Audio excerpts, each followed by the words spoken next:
올해도 겨울이 일찍 찾아왔습니다.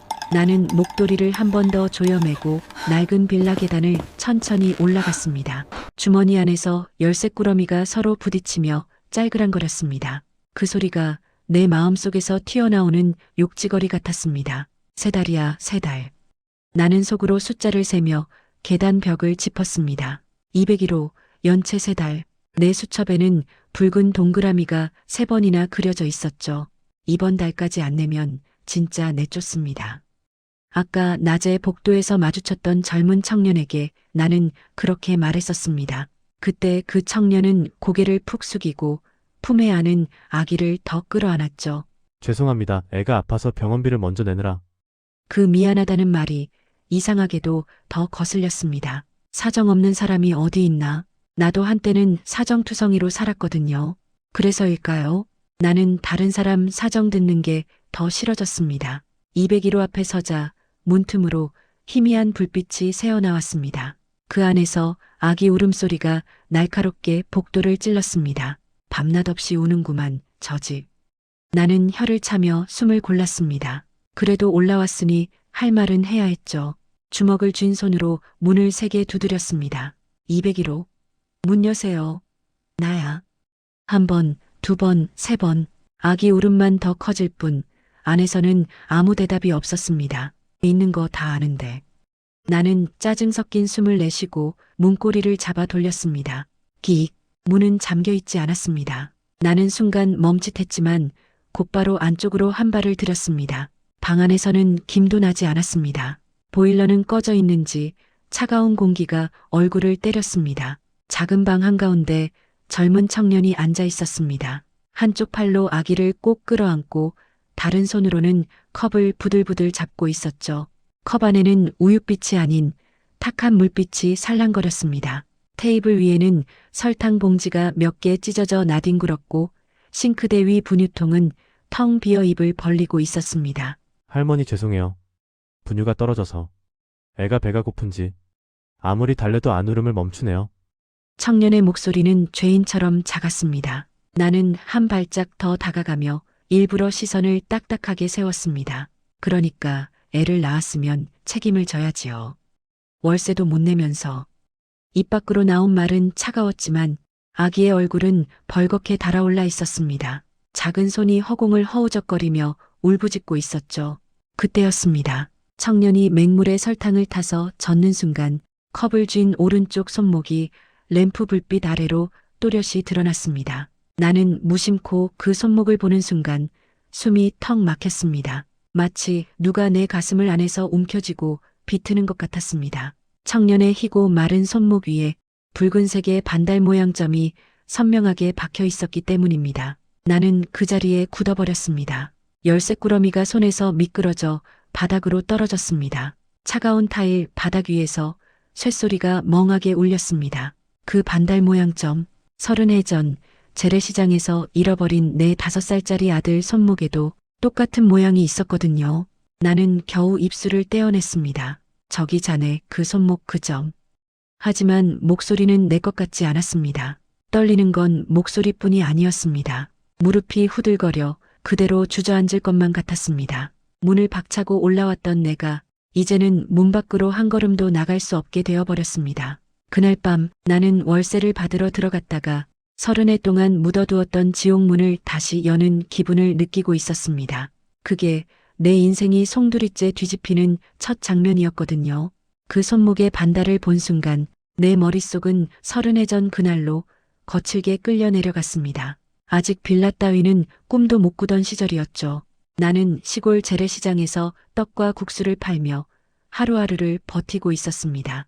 겨울 끝자락이었지만 바람은 여전히 매서웠습니다. 손가락이 곱아도 나는 젓가락을 쥐고 국수를 건졌습니다. 옆에서는 5살짜리 민수가 허리까지 오는 조그만 패딩을 입고 내 옆에 붙어 서 있었죠. 엄마, 배고파, 냄새 좋아. 민수는 자꾸만 국물 냄새를 맡으며 내 옆구리를 찔렀습니다. 나는 웃는 얼굴을 억지로 띄우고 주걱으로 냄비 바닥을 한번 긁었습니다. 조금만 기다려. 손님들 것 먼저 나가야 우리 것도 생기지. 그렇게 말했지만 국수 한 그릇을 더 팔 때마다 빚쟁이 얼굴이 먼저 떠올랐습니다. 오늘 저녁까지 돈을 못 맞추면 장사 자리도 뺏긴다고 했거든요.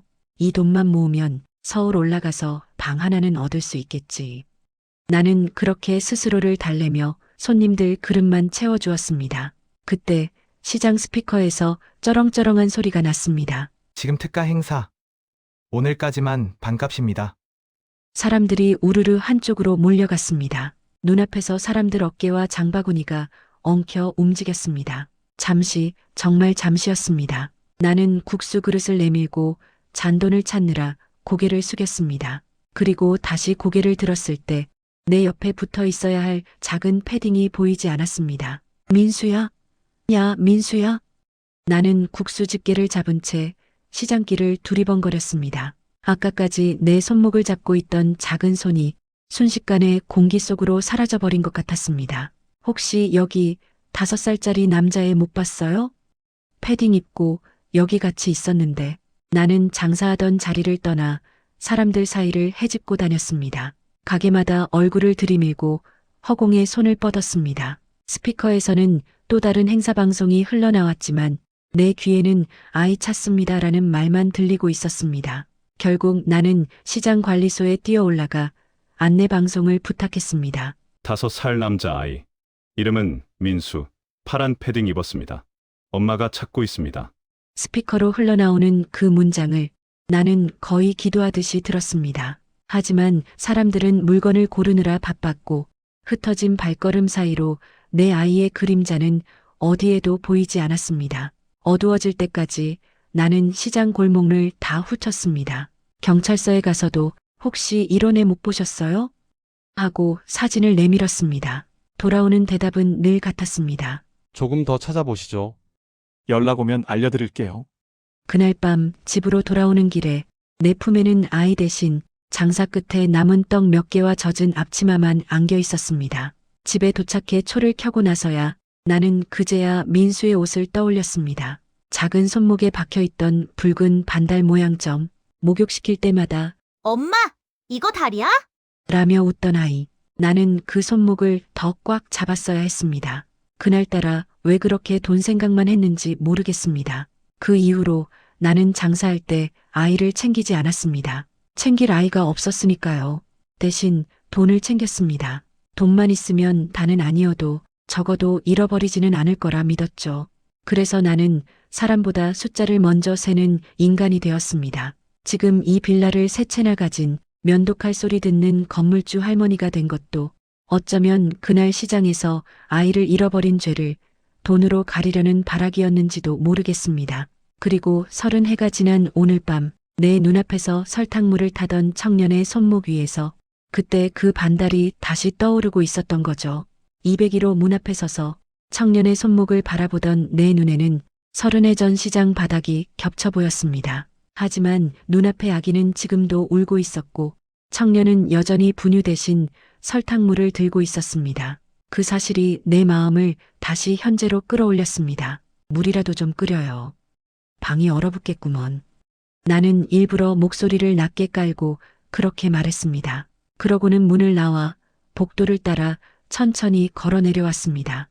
계단을 내려오는 동안 내 손은 여전히 떨리고 있었습니다. 열쇠 꾸러미가 주머니 안에서 계속 부딪혔죠. 집에 들어와 방 안불을 켜니 내가 사는 옥탑방은 익숙할 정도로 조용했습니다. 커다란 장롱과 오래된 TV, 벗어둔 외투와 수첩 하나.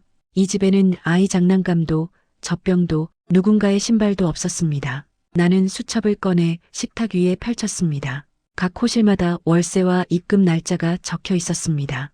101호, 102호, 103호, 그리고 201호. 그 줄만 붉은색으로 3번 동그라미가 쳐져 있었습니다. 3달이면 충분히 참아준 거지. 나는 나 자신에게 그렇게 말했습니다. 세입자들 입장에서는 악랄한 건물주일지 몰라도 내 입장에서는 그게 규칙이었거든요. 규칙을 어기면 언젠가는 내가 밑으로 떨어질 거라는 불안이 늘 가슴 밑바닥에 깔려 있었습니다. 젊을 때 나는 규칙 대신 사정을 먼저 봐주다가 아이도 장사도 집도 다 잃을 뻔했었습니다. 그래서 나는 마음을 굳혔습니다. 사람 말은 들으면 흔들리지만 숫자는 거짓말을 안 한다. 그게 내가 세운 내 인생의 법이었습니다. 동네 사람들은 나를 보고 수군댔습니다. 저기 건물주 할머니, 진짜 무서워. 얼마 전에 저 집도 월세 밀렸다고. 바로 빼버렸다더라. 그래도 돈은 꼬박꼬박 들어오겠지. 칼같이 받으니까. 그 말이 듣기 싫지 않았습니다. 오히려 나를 면도칼이라고 부르는 별명이 어느 순간부터는 칭찬처럼 느껴지기도 했습니다. 냉정해야 살아남는다고 믿었거든요. 그런데 오늘 밤 201호 문 안에서 본 장면이 그 믿음을 조금씩 흔들고 있었습니다. 축축한 방바닥, 열이 오른 아기의 이마, 텅 빈 분유통과 설탕물, 그리고 청년의 손목 위, 반달 모양점. 나는 어쩔 수 없이 한숨을 길게 내쉬었습니다. 그래도 월세는 월세고. 입에서는 그렇게 말했지만 펜을 들고 201호 옆에 퇴거 검토라고 적으려다가 손이 멈췄습니다. 검은색 볼펜 끝이 종이 위에서 맴돌기만 했습니다. 그때 옥탑방 천장 너머로 또 한 번 아기 울음소리가 울려 내려왔습니다. 밤 공기를 뚫고 내려오는 그 울음은 이상하게도 30해 전 시장 바닥에서 울리던 민수의 울음과 닮아 있었습니다. 나는 펜을 내려놓고 손가락으로 관자놀이를 꾹 눌렀습니다. 이 나이에 무슨 감상에 젖어 스스로를 다그치며 일어나 보일러 온도를 조금 올렸습니다. 옥탑방이 조금씩 따뜻해지자 대신 가슴이 더 답답해졌습니다. 201호는 지금 얼마나 더 추울까? 지금쯤 청년은 아기에게 설탕물을 먹였을까? 내가 10년 전에 샀다가 안 쓰고 쌓아둔 전기장판 하나쯤 그 방으로 가져다 줄 수는 있는 걸까? 그런 생각들이 한 줄, 두 줄씩 고개를 들었습니다. 나는 고개를 세게 저었습니다. 그렇게 마음 약해지니까 그때도 말끝을 잇지 못하고 입을 다물었습니다. 민수를 떠나보내던 그때와 오늘 201호 문 안에서 마주한 아기의 울음이 머릿속에서 서로를 부딪히며 뒤엉켰기 때문이었습니다. 그래서일까요? 수첩을 덮으면서도 나는 퇴거라는 글자를 끝내 적지 못했습니다. 대신 201호 옆 빈칸에 조그맣게 이렇게 적어두었습니다. 내일 다시 이야기. 그 한 줄을 적고 나서야 나는 비로소 숨을 조금 고를 수 있었습니다. 하지만 솔직히 말하면 그때부터 이미 나는 그 청년을 단순한 연체 세입자로만 보지 못하게 되어버렸던 것 같습니다. 반달 모양점이 내 마음속에서 지워지지 않고 계속 떠올랐거든요. 그날 밤이 지나고 나는 일부러 201호 앞을 잘 가지 않으려 했습니다. 괜히 또 그 손목이 떠오를 것 같아서였죠. 하지만 사람 사는 집에서 흘러나오는 소리는 귀를 막는다고 안 들리는 것이 아니었습니다. 새벽마다 계단을 쓸다 보면 문틈으로 기침소리, 낮게 웅웅거리는 아기 울음이 새어나왔습니다. 요즘 201호 총각, 얼굴이 말이 다 빠졌더라. 밤마다 아기 울음 때문에 잠을 못 잔다더라니까. 동네 아주머니들 수군거림이 귀에 밟혔습니다. 나는 빗자루를 쥔 손에 힘을 더 줬습니다. 아기를 낳았으면 책임을 져야지. 핑계는 다 사정이지. 입으로는 그렇게 말했지만 내 마음 한구석에서는 얼마나 힘들면 저럴까 하는 생각이 조금씩 고개를 들고 있었던 것 같습니다. 며칠 뒤 우편함을 정리하다가 눈에 익은 봉투 하나를 보게 됐습니다. 커다랗게 적힌 병원 이름, 그리고 201호 세입자 이름. 나는 그 봉투를 우편함 깊숙이 밀어 넣었다가 결국 다시 끄집어내 주머니에 넣었습니다.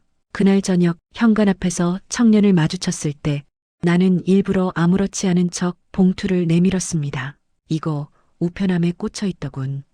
병원에서 온 것 같네. 청년은 눈이 동그래져 봉투를 받았습니다. 아, 감사합니다, 할머니. 그의 손등에는 붉은 핏줄이 도드라져 있었고 손목 아래로는 그 반달 모양 점이 잠깐 스쳐 지나가듯 보였습니다. 그날 밤 나는 이상하게 잠이 오지 않았습니다. 결국 서랍 깊숙이 넣어두었던 오래된 다이어리를 꺼냈습니다. 몇 년 전 이 빌라를 사기 전부터 써오던 장부였습니다. 어느 페이지인가 보육원 후원금 영수증이 몇 장 붙어 있었습니다. 민수를 잃어버린 후 나는 한동안 보육원에 작은 돈이라도 보내며 스스로를 달래려 했었습니다. 하지만 빌라를 사는데 돈이 더 필요해지자 그 후원금을 끊어버렸습니다. 내 사정도 있는데 언제까지 남신세를. 그렇게 말하며 펜을 놓았던 날이 불쑥 떠올랐습니다. 혹시 저 청년도 어딘가 그런 보육원에서 자랐을까? 그 생각이 머릿속을 맴돌던 어느 날 201호 현관 앞에 놓인 쓰레기 봉투에서 나는 작은 종이 한 장을 보게 됐습니다. 구겨진 안내문 한 장, 한글로 크게 적힌 글자가 눈에 들어왔습니다. 시 보육원, 보호 종료 아동 지원 안내. 나는 종이를 주워 펴보았습니다. 거기에는 보육원 주소와 전화번호, 그리고 보호 종료 후 자립을 돕는다는 문장이 적혀 있었습니다. 가슴이 쿡 찔렸습니다. 보육원 출신일지도 모른다는 내 막연한 추측이 갑자기 손에 잡히는 현실 같아졌기 때문이었습니다. 그제야 내 눈에 그 청년의 어깨가 보이기 시작했습니다. 푸석한 머리카락, 낡은 점퍼, 해진 운동화, 그리고 언제나 어딘가 미안해 보이는 눈빛. 나는 그제야 깨달았습니다. 그 청년은 나에게 돈을 떼어 먹으려는 게 아니라 그저 하루를 버티는데 온 힘을 다 쓰고 있는 사람이라는 걸요. 그럼에도 불구하고 내 입은 여전히 굳게 다물려 있었습니다. 그래도 월세는 내야지. 그 말은 틀린 말이 아니었고 내 삶을 버텨준 방패이기도 했습니다. 하지만 어느 순간부터인가 나는 201호 월세가 밀린 금액보다 그 방 안에서 울고 있을 아기 울음이 더 크게 들리기 시작했습니다. 그리고 마음 한구석에서 아주 작게 이런 생각이 들었습니다. 혹시 이 아이가 내가 놓친 그날의 선택을 다시 잡을 기회를 주는 건 아닐까? 물론 그때는 인정하지 않았습니다. 인정하는 순간 내가 쌓아온 모든 방어막이 와르르 무너질 것 같았거든요. 그래서 나는 오늘도 수첩에 숫자를 적으면서 그 숫자 사이에 숨어있는 누군가의 삶을 애써 보지 않으려 했습니다. 하지만 그게 마음대로 되지 않았습니다. 특히 그 반달 모양 점이 떠오를 때마다 말이죠. 그런 생각을 되뇌이다 보니 시간이 얼마나 흘렀는지도 모르겠습니다. 며칠 뒤 TV 뉴스에서 태풍 예보가 흘러나왔습니다. 오늘 밤 수도권에도 강한 비바람이 예상됩니다. 외출을 자제하시고. 사회자의 목소리가 귓가에 맴돌았습니다. 나는 리모컨을 내려놓고 창문을 잠가두었습니다. 바람 소리가 유난히 컸습니다. 창틀이 덜컹거렸고 옥탑방 지붕이 바스락거리는 소리가 머리 위에서 쉴 새 없이 나고 있었죠. 그때 천장을 통해 또 한 번 아기 울음이 스며 내려왔습니다. 이번에는 전보다 훨씬 날카롭게 느껴졌습니다. 으아! 울음이 길게 끌리다가 중간에 끊어질 듯 끊어지지 않고 이어졌습니다. 나는 잠시 볼륨을 더 올려보았습니다. 드라마 속 대사가 더 크게 들리면 위층 울음이 덜 들릴 줄 알았거든요. 하지만 소리는 사라지지 않았습니다. 오히려 드라마 속 배우 목소리보다 위층 아이의 울음이 더 또렷하게 들렸습니다. 나는 결국 TV를 꺼버렸습니다. 방 안이 조용해지자 밖의 바람 소리와 위층의 울음만 그대로 남았습니다. 싸아, 비가 시작된 모양이었습니다. 옥상 물바디에서 물이 넘쳐 흐르는지 창틀 아래로 물방울이 한 방울씩 떨어졌습니다. 나는 부엌으로 가서 대야를 가져다 두었습니다. 참 별일 다 신경 쓰고 산다. 입으로는 투덜거렸지만 손은 자꾸만 201호 쪽을 가리키고 있었습니다. 현관 옆 신발장 밑 몇 년째 꺼내지 않은 전기장판이 하나 있었습니다. 누가 준 건데 혼자 사는데 뭐 그렇게 따뜻할 필요 있냐며 그냥 넣어둔 물건이었습니다. 나는 그 전기장판을 한번 꺼내 들었다가 다시 넣었습니다. 그리고 또 꺼내 들었습니다. 손에 닿는 비닐 포장지 소리가 자꾸만 민수의 목소리를 떠올리게 했습니다. 엄마, 이불 따뜻해. 5살짜리 아이가 이불 속에서 배시시 웃던 얼굴이 떠올랐습니다. 나는 한숨을 길게 내쉬었습니다. 됐다. 그냥 한 번만. 그렇게 중얼거리며 전기장판을 들고 현관문 앞에 섰습니다. 우산을 쓰고 계단을 내려가 201호로 가려다가 나는 다시 위를 올려다보았습니다. 이 나이에 내가 무슨 짓을 하는 거람. 스스로를 비웃고 있었지만 발은 이미 계단을 내려가고 있었습니다. 201호 앞에 서자 문틈으로 새어나오는 불빛이 보였습니다. 그 불빛이 태풍 속에 떠있는 작은 섬 같았습니다. 나는 전기장판을 품에 안고 조심스럽게 문을 두드렸습니다. 201호 나야. 할머니. 이번에는 낮게 그리고 천천히 두드렸습니다. 안에서 허둥지둥 움직이는 발자국 소리가 들렸습니다. 잠시 후 문이 살짝 열리며 청년의 얼굴이 보였습니다. 눈밑이 퀭하게 패였고 입술은 말라 있었습니다. 할머니 비 많이 오는데 어떡해? 나는 그 말이 끝나기도 전에 전기장판부터 내밀었습니다. 이거 방 바닥에라도 깔아요. 애가 얼어붙겠더라. 청년은 놀란 눈으로 나와 전기장판을 번갈아 보았습니다. 이거 괜찮아요? 나중에 꼭 빌려주는 것도 아니고 버리려던 거니까 말 맞네. 그냥 깔아요. 나는 일부러 퉁명스럽게 말했습니다. 감사 인사를 들으면 내가 더 미안해질 것 같았거든요. 그때 아기 울음이 다시 들렸습니다. 청년은 허둥지둥 방 안으로 돌아가 아기를 안았습니다. 그 순간 그의 오른쪽 손목이 또 한 번 방 안의 희미한 불빛 아래로 드러났습니다. 붉은 반달 모양 점이 이번에는 더 또렷하게 보였습니다. 나는 문간에 서서 한참 동안 그 손목에서 눈을 떼지 못했습니다. 바깥에서는 바람이 문을 세차게 흔들고 있었습니다. 할머니 죄송해요. 요 며칠 계속 울어서 시끄럽죠. 청년이 그렇게 말하자 나는 이상하게도 시끄럽다는 말을 하지 못했습니다. 입술 끝까지 올라온 그 말이 손목의 반달을 보고는 다시 목구멍으로 내려가 버렸습니다. 대신 전혀 다른 말이 튀어나왔습니다. 자네 부모님은? 내 목소리가 내 귀에조차 낯설게 들렸습니다. 청년은 잠시 멈칫하더니 아기를 달래며 작은 목소리로 답했습니다. 저 부모님 얼굴은 모릅니다. 보육원에서 자랐어요. 그 말이 떨어지는 순간 나는 심장이 한 번 더 내려앉는 소리를 들었습니다. 태풍 소리보다 아기 울음보다 더 크게 들렸습니다. 저 부모님 얼굴은 모릅니다. 보육원에서 자랐어요. 청년의 말은 분명히 조용했는데 내 귀에는 천둥처럼 들렸습니다. 보육원, 그 두 글자가 내 머릿속에서 오래된 먼지를 뒤집어쓰고 튀어나왔습니다. 나는 한동안 아무 말도 하지 못했습니다. 문간에 서서 젖은 슬리퍼 끝만 멍하니 내려다봤습니다. 방 안에서는 아기가 여전히 칭얼거리고 있었고 청년은 아기를 토닥이며 내 눈치를 살피고 있었죠. 죄송해요, 할머니. 시끄럽죠. 그래도 제가 어떻게든. 나는 손을 허공에서 한번 내저었습니다. 시끄럽긴 뭐가 시끄러워. 애가 우는 게 죄는 아니지. 내 입에서 그런 말이 나올 줄은 나 스스로도 몰랐습니다. 청년의 눈이 잠깐 커졌다가 조금 풀어지는 게 보였습니다. 감사합니다. 나는 더 이상 그 자리에 서 있으면 쓸데없는 말까지 쏟아낼 것 같았습니다. 전기장판은 꼭 깔아요. 감기 더 심해지면 큰일 나. 그 말만 남기고 나는 서둘러 복도로 나왔습니다. 문이 닫히는 소리가 긴 숨처럼 뒤를 따라왔습니다. 계단을 올라가면서 나는 난간을 꼭 붙잡았습니다. 손가락에 힘이 들어가 마디가 하얗게 변했습니다. 보육원, 민수를 잃어버린 뒤 나는 경찰서와 관공서를 돌다가 마지막에는 보육원들을 찾아다녔습니다. 혹시 누군가 아이를 데려다 주었을까 싶어서였죠. 하지만 돌아오는 대답은 늘 같았습니다. 그런 아이는 없습니다. 그때는 기록이 잘 남지 않았어요.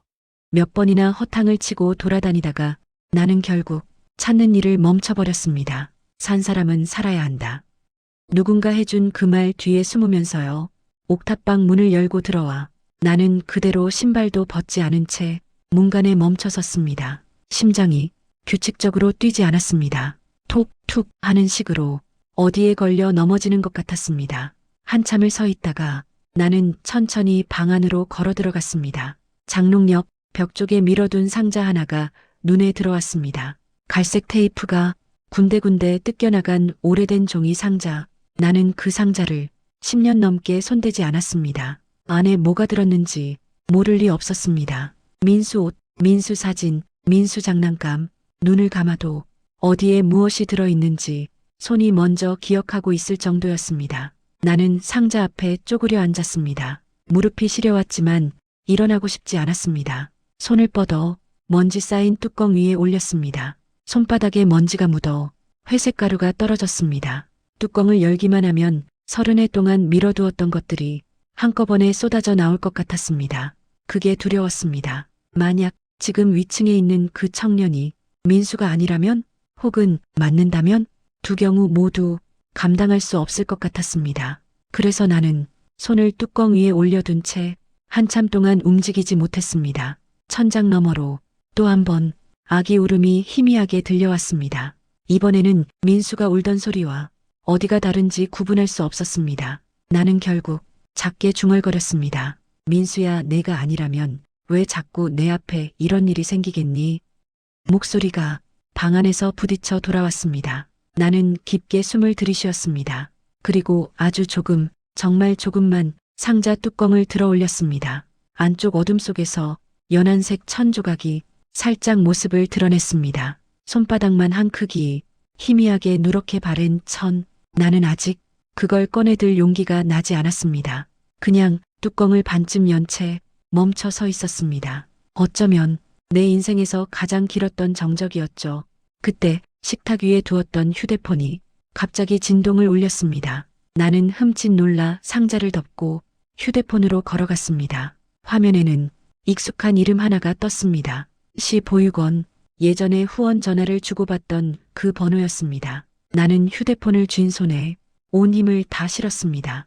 이 전화를 받으면 이제 다시는 예전으로 돌아갈 수 없을 것 같았습니다. 하지만 이미 마음속에서 대답은 정해져 있었던 것 같습니다. 손가락이 느리지만 분명하게 통화 버튼을 눌렀습니다. 여보세요. 거기 시 보육원이지요? 내 목소리는 30해 전 시장 바닥에서 아들을 찾던 목소리와 조금도 다르지 않았습니다. 여보세요. 거기 시 보육원이지요? 전화기 너머로 차분한 여성의 목소리가 들렸습니다. 네, 시 보육원입니다. 나는 잠시 말문이 막혔다가 겨우 숨을 한번 들이켰습니다. 저 예전에 후원금 조금 보내던 사람인데요. 혹시 거기 출신인 박지훈이라는 청년 기록이 있을까요? 내 질문은 엉뚱했을지도 모릅니다. 하지만 지금 내게 떠오르는 이름은 그 청년 말고는 아무도 없었습니다. 잠시 키보드 두드리는 소리가 들린 뒤 상대가 말했습니다. 박지훈 네 있습니다. 보호 종료된 지는 좀 됐고요. 왜 그러시죠? 나는 손에 땀이 배어 전화기를 더 꽉 쥐었습니다. 혹시 그 아이가 어릴 때 발견될 당시 이름표 같은 게 달려 있었다거나 그런 기록이 있을까요? 상대는 의아한 듯 잠시 침묵하다가 조심스럽게 말을 이었습니다. 잠시만요. 오래된 기록이라. 네, 여기 있네요. 시장 근처에서 발견되었고 발견 당시 옷에 민수라는 이름이 적힌 천이 달려 있었다고 되어 있습니다. 시장 근처, 민수. 나는 그 두 단어만 듣고도 다리가 풀려 주저앉을 뻔했습니다. 혹시 몇 년도입니까? 30년 전이네요. 10년 겨울 재래시장 인근이라고 되어 있습니다. 나는 더는 말을 잇지 못했습니다. 전화기 너머에서 원장의 목소리가 조심스럽게 들려왔습니다. 혹시 보호자분이신가요? 나는 한참 만에 겨우 대답했습니다. 아직은 모르겠습니다. 근데 아마 맞을지도 모르겠네요. 전화를 끊고 나서 나는 다시 상자 앞으로 돌아왔습니다. 이번에는 뚜껑을 망설임 없이 열었습니다. 먼지 냄새와 함께 바랜 천 냄새가 올라왔습니다. 맨 위에는 작은 베네 저고리가 접혀 있었고 그 아래에는 5살쯤으로 보이는 아이 사진이 몇 장 포개져 있었습니다. 나는 사진을 한 장 들어 올렸습니다. 겨울 외투 안에서 장갑 낀 손을 흔들며 웃고 있는 민수. 코끝이 빨개져 있는데도 눈은 반달처럼 휘어져 있었습니다. 그리고 외투 소매 사이로 살짝 보이는 손목. 그 손목 위에 붉은 반달 모양 점이 찍혀 있었습니다. 나는 사진을 쥔 손을 떨며 베네 저고리를 펼쳤습니다. 안쪽 기세는 작게 손수 놓은 이름이 있었습니다. 민수. 삐뚤삐뚤한 글씨가 그때 내 형편과 마음을 그대로 보여주는 것 같았습니다. 민수야. 목소리가 방 안에서 메아리처럼 돌아왔습니다. 나는 더 이상 서 있을 수 없어서 그 자리에 주저앉았습니다. 한참을 그렇게 울다가 나는 상자 안구석에서 좁은 천 조각 하나를 발견했습니다. 아이 옷에 달았다 떼어낸 이름표. 음식 장사를 하다가 혹시라도 잃어버릴까봐 항상 옷 어딘가에 꿰매두었던 이름. 나는 그 천 조각을 손바닥 위에 올려놓고 한참 바라봤습니다. 그 위에는 분명히 이렇게 적혀 있었습니다. 민수. 그리고 지금 위층에서는 보육원 출신이라는 청년이 아기를 안고 태풍밤을 버티고 있었습니다. 나는 더 이상 도망칠 수 없다는 걸 알았습니다. 상자를 덮지 않고 그대로 뚜껑을 열어둔 채 나는 전기장판이 담긴 포대와 베네 저고리, 사진, 이름표 천을 가방에 챙겼습니다. 계단을 내려가는 내 발걸음은 30해 전 시장 골목을 뛰던 발걸음과 조금도 다르지 않았습니다. 201호 앞에 서자 나는 문을 두드리기 전 한 번 더 심호흡을 했습니다. 201호 나야 할머니. 문이 열렸을 때 청년은 놀란 얼굴로 나를 바라봤습니다. 할머니 무슨 일? 나는 대답 대신 가방에서 베넷 저고리를 먼저 꺼내 들었습니다. 누렇게 바랜 작은 옷을 본 청년의 눈이 조금 커졌습니다. 이게? 자네 태어났을 때 이름이 뭐였는지 기억하나? 내 질문에 청년은 잠시 머뭇거리다 말했습니다. 저는 지금 이름은 지훈이고요. 원장님 말씀으로는 발견될 때 옷에 민수라고 적힌 이름표가 달려 있었다고. 그 말을 듣는 순간 나는 더 이상 버티지 못했습니다. 손에 들린 이름표 1000조각을 청년에게 내밀었습니다.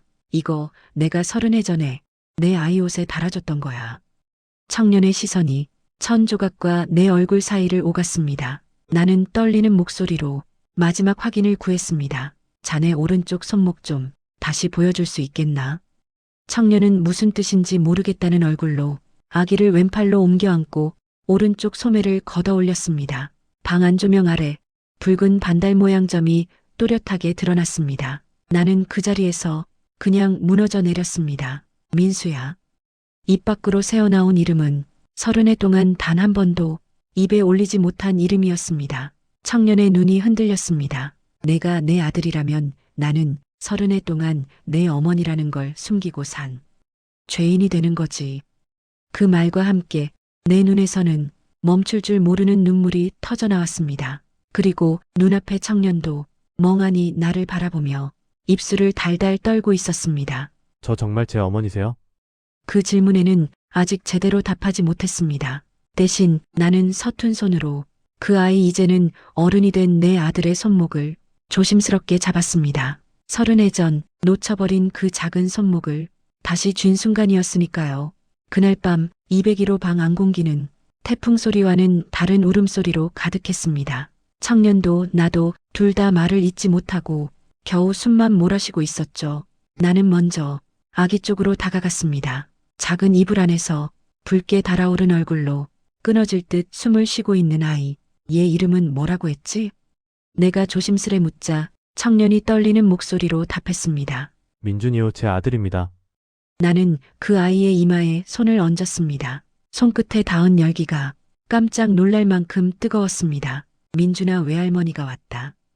입 밖으로 나온 말에 나 스스로가 먼저 놀랐습니다. 청년의 어깨가 눈앞에서 크게 흔들렸습니다. 왜 할머니요? 나는 고개를 천천히 끄덕였습니다. 그래, 내가 내 엄마고 이 애한테는 외할머니겠지. 그 말을 하고 나니 30해 동안 누르고 눌러왔던 것들이 한꺼번에 무너져 내렸습니다. 미안하다, 민수야. 미안하다, 지훈아. 내가 어디서 어떻게 살았는지도 모르고 나 혼자 살아남겠다고 이렇게나 오래 말을 잇지 못하고 바닥에 무릎을 꿇었습니다. 청년 이제는 내 아들이 된 사람이 황급히 나를 붙잡았습니다. 그만하세요. 어머니, 저도 이제 알았으니까요. 그의 눈에서도 굵은 눈물이 뚝뚝 떨어졌습니다. 우리는 서로의 손등을 붙잡은 채 한동안 아무 말도 하지 않았습니다. 태풍 소리는 여전했지만 방 안에는 다른 소리가 들리기 시작했습니다. 작게 끓는 물소리, 보일러가 도는 소리, 그리고 아기가 조금씩 숨 고르며 우는 소리. 나는 자리에서 일어나 싱크대로 갔습니다. 가방에서 챙겨온 작은 약봉투와 집에서 챙겨온 쌀과 반찬을 꺼냈습니다. 일단 밥부터 먹어야지. 사람은 먹어야 살아. 청년이 놀란 눈으로 나를 보았습니다. 할머니 아니 어머니. 지금 이 시간에요? 태풍이 온 날에는 원래 따뜻한 밥을 먹는 거야. 그래야 겁이 덜 나거든. 나는 가스레인지 위에 냄비를 올리고 물을 끓였습니다. 쌀을 씻어 밥솥에 넣고 버튼을 눌렀습니다. 낡은 밥솥 뚜껑에서 곧 김이 피어오르기 시작했습니다. 김 사이로 민수 어릴 적 얼굴과 지금 눈앞에 있는 지훈의 얼굴이 겹쳐 보였습니다. 앞으로 월세 얘기는 천천히 하자꾸나. 우선 내 몸부터 추스르고 아이부터 살리고. 내 말에 지훈은 고개를 깊이 숙였습니다. 정말 괜찮으세요? 괜찮다고 하려고 해. 안 괜찮아서 30해를 이렇게 살았거든. 밥이 다 되어갈 즈음 민준이의 울음이 조금씩 잦아들었습니다. 전기장판 위 이불 속에서 작은 손이 모로 누운 채 느릿하게 움직이고 있었습니다. 나는 그 손을 살며시 잡아보았습니다.